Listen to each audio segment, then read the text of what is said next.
Yan po kayo dulo inakit namin. Ayan o, dito na po kami.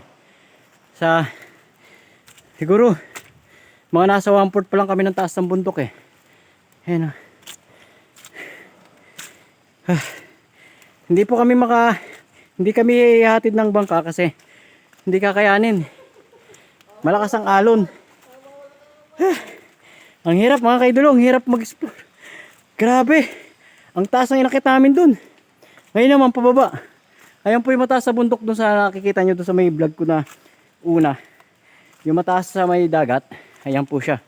Halos kalahati na pala nakakit namin. Kasi yan na po siya yung pinakataas ng ano. Yung naka sa vlog ko. Ayan yung bato. Ayan po, mga kasama ko nauna na. Ang lalakas ng resistensya. Pagod ako. Pababa naman po siya. Hindi naman, ingat lang kasi mabato. Pababa. Yung paakyat kanina ang hirap. Ang tarik. Nasa 3/4 pala kami.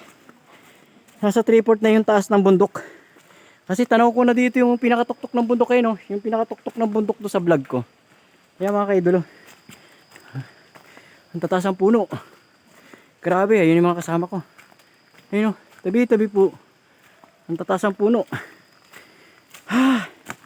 Para tayong nasa Amazon River. Grabe ang taas ng mga puno.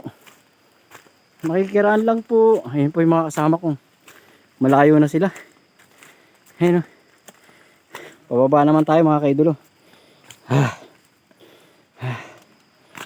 Pagod. Mukhang malayo-layo pa.